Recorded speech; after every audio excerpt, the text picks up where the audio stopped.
Hello there guys, it's me, Wisely, and welcome to a new episode of Vengeance High Class Build Ancient Edition together with my main character.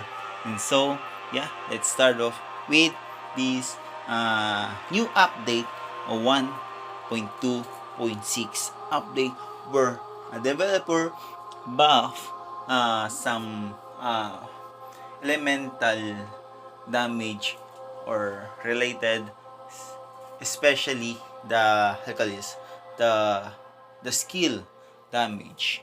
So we have an adjustment for this build, and I think this is going to be my last my last update for this build, I guess, because I'm going to adjust or have a new item for this build. So let's start off with this character. Before that, I'm going to buff this guy. This girl actually. So let's start off with a new stats. The new stats. Let's start off with vitality 125 points, attack speed 50 points, dodge chance 23 points, critical chance 50 points, block chance 50 points, and block damage 50 points. As you can see, the critical I didn't use the critical damage because, as you can see, I'm gonna talk about that later. And so instead of using points on critical damage, I'm using points on the dodge chance. So right now I have a dodge chance of 46.5, attack speed 447%.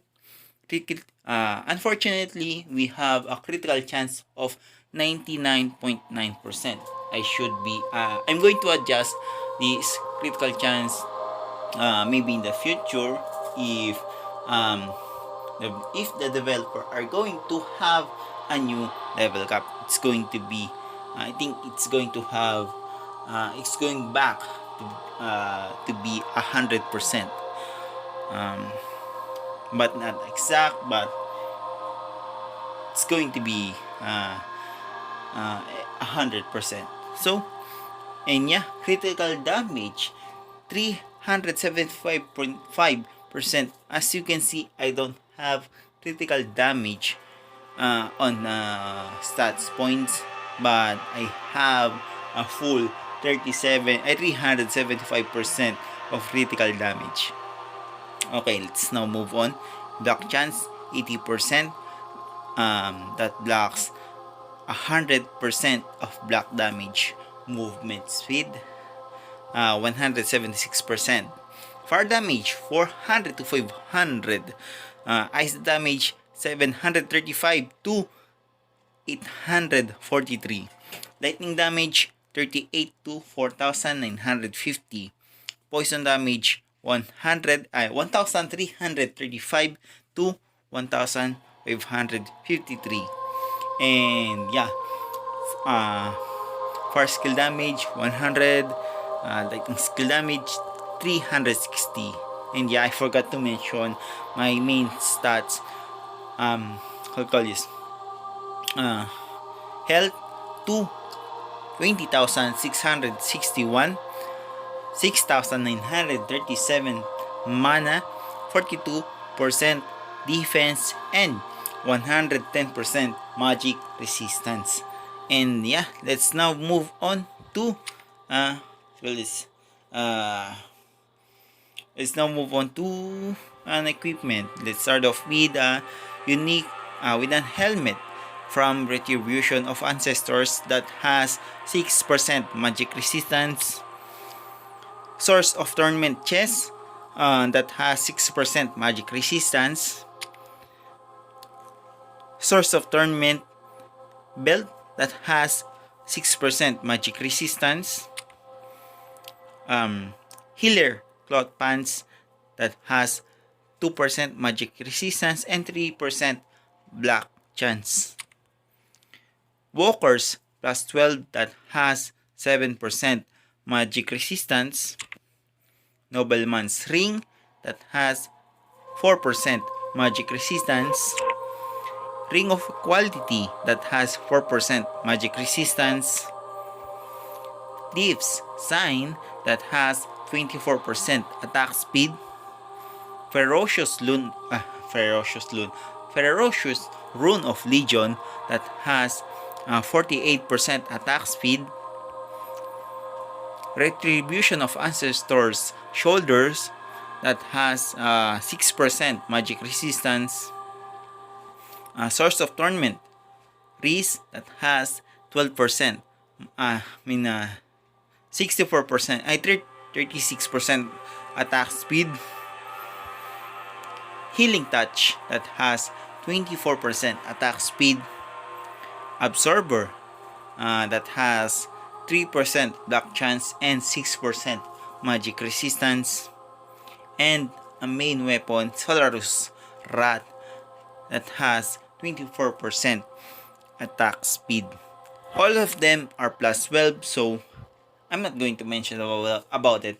So yeah, this is considered as a max or high class build.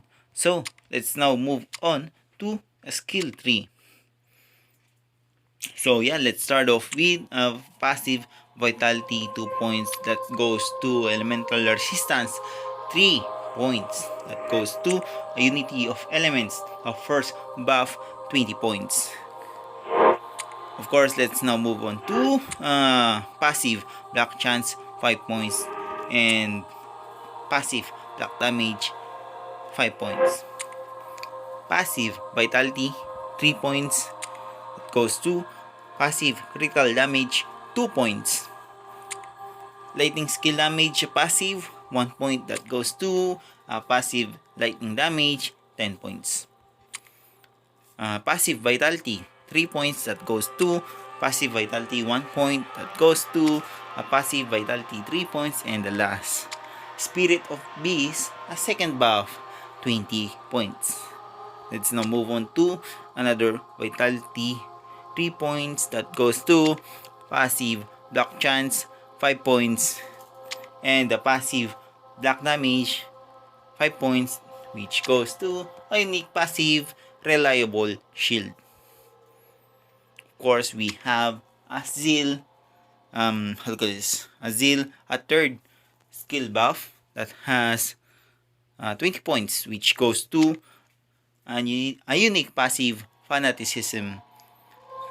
Of course, first skill damage passive 1 point that goes to passive fire damage 10 points.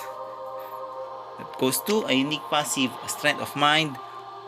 Yeah, strength of mind, unique passive. Of course, we have now on a wizard skill tree.